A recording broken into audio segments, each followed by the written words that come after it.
அன்பு நேயர்களே வணக்கம். லோகா சமஸ்தா சுகினோ பவந்து, வாழ்க வளமுடன்.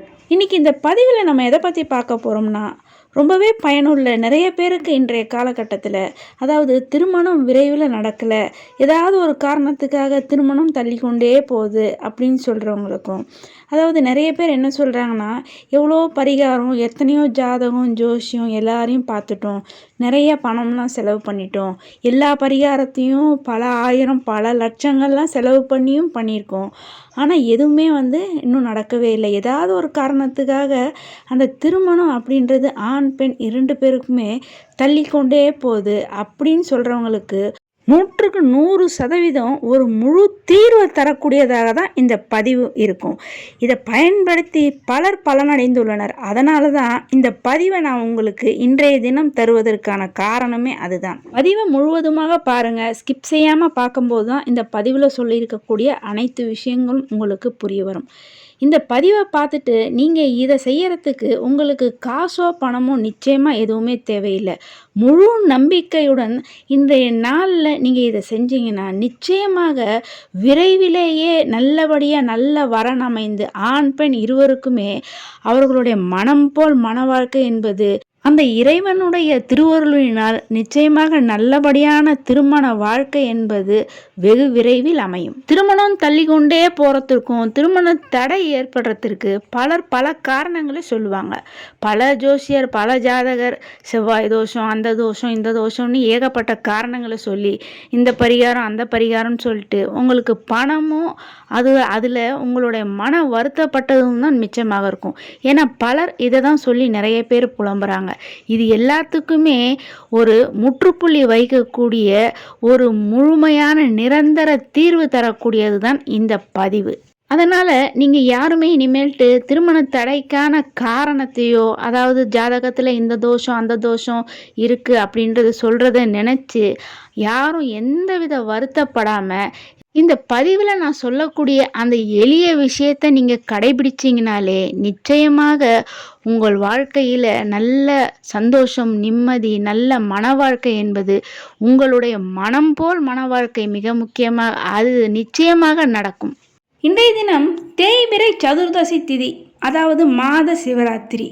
இந்த மாத சிவராத்திரி தினத்தன்று திருமண தடை உள்ளவர்கள் எப்பேற்பட்ட தோஷங்களாக இருந்தாலும் எத்தனை தடைகளாக இருந்தாலும் அவர்கள் இந்த மாத சிவராத்திரி தினத்தன்று சிவபெருமானை மனமுருகி முழு நம்பிக்கையுடன் நீங்கள் இன்றைய நாளில் வழிபாடு செய்து நான் சொல்லும் இந்த ஒரு எளிய பாடலை இன்றைய தினம் நீங்கள் சொல்லி வழிபாடு செய்யும்போது நிச்சயமாக உங்களுக்கு விரைவில் திருமண பாக்கியம் என்பது உண்டாகும்.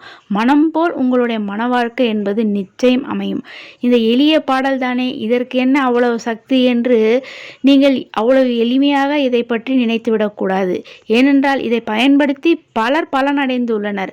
இதை சொல்லி நீங்களும் பயனடையும் போதுதான் இதனுடைய சக்தியும் இந்த பாடலினுடைய மகத்துவமும் இன்றைய நாளில் நீங்கள் இதை கடைபிடிக்கும் போது அதற்கு உண்டான சிறப்பும் உங்களுக்கு நிச்சயம் புரிய வரும்.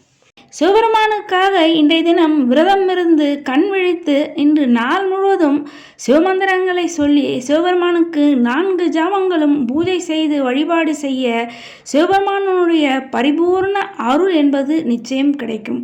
சிவம் என்ற சொல்லுக்கு மங்களம் என்று பொருள். மங்களங்களை அள்ளித்தரக்கூடிய அந்த சிவபெருமானுடைய அந்த சிவநாமத்தை, அந்த பஞ்சாட்சர நாமத்தை இன்று நாள் முழுவதும் எந்த அளவுக்கு யாரெல்லாம் சொல்லி வழிபாடு செய்கிறார்களோ அவர்கள் வாழ்வில் அந்த அளவுக்கு நன்மையும் மேன்மையும் நிச்சயம் அடைவார்கள்.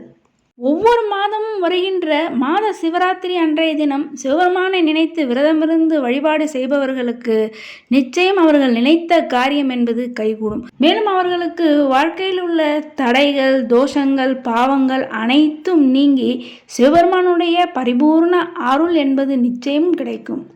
மிக முக்கியமாக இந்த மாத சிவராத்திரி நாட்களில் திருமண தடை உள்ளவர்கள் இந்த சிவராத்திரி நன்னாளில் சிவபெருமானை நினைத்து விரதம் இருந்து நான் சொல்லும் இந்த பாடலை சொல்லி சிவபெருமானை வழிபாடு செய்ய நிச்சயமாக அவர்களுக்கு ஓரிரு சிவராத்திரி தினங்களுக்குள்ளாகவே நல்ல வரன் என்பது அமையும். இது உண்மையிலேயே நடந்தும் உள்ளது. அதனால்தான் இந்த பதிவில் உங்களுக்கு இந்த பாடலுடன் சேர்த்து உங்களுக்கு தருகிறேன். நீங்களும் இந்த சிவராத்திரி விரதத்தை அனுஷ்டித்து இந்த சிவபெருமானுடைய இந்த பாடலை சொல்லி அனைவரும் நிச்சயமாக பயன்பட வேண்டும் என்ற நோக்கத்தோடு தான் இந்த பதிவை உங்களுக்கு தருகிறேன். கும்பகோணம் அருகில் மயிலாடுதுறையில் திருமணஞ்சேரி என்ற ஒரு திருத்தலம் உள்ளது.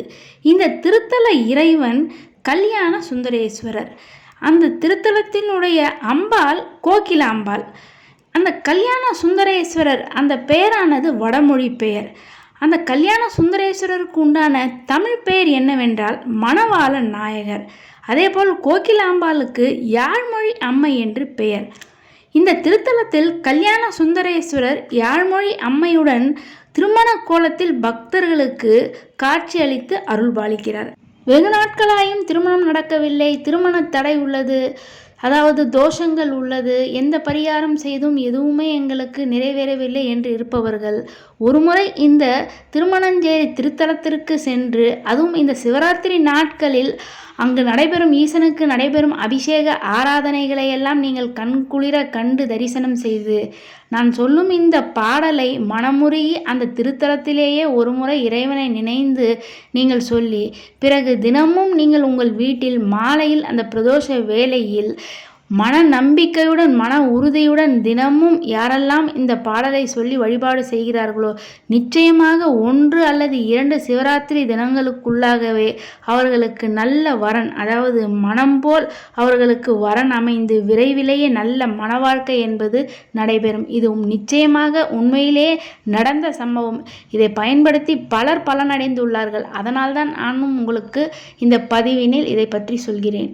இந்த திருத்தல இறைவனை, அதாவது திருமணஞ்சேரி கல்யாண சுந்தரேஸ்வரை மனமாற பிரார்த்தனை செய்து கொண்டு நம்பிக்கையுடன் இந்த திருத்தலத்திற்கு வருபவர்களுக்கு நிச்சயம் விரைவில் நல்ல மணவாள நல்ல வரன் மனம் போல் மன வாழ்க்கையை நிச்சயமாக அந்த கல்யாண சுந்தரேஸ்வரர் அமைய செய்வார். எப்பேற்பட்ட தோஷங்கள் திருமண தடைகள் இருந்தாலும் அவை அனைத்தும் நீங்கி விரைவிலேயே நல்ல வரன் அமைந்து நல்ல மன வாழ்க்கை அமைவதற்காக இந்த சிவராத்திரி நாட்களில் சொல்ல வேண்டிய அந்த சக்தி வாய்ந்த தேவார பாடலை இப்போ நீங்கள் ஸ்க்ரீனில் பார்க்கலாம். விதியானை விண்ணவர் தாம் தொழுந்தேத்திய நிதியானை நீல் சடை மேல் நிகழ்வித்த வான் மதியானை வன்பொழில் சூழ்ந்த மணஞ்சேரி பதியானை பாடவல்லார் வினைப்பாருமே.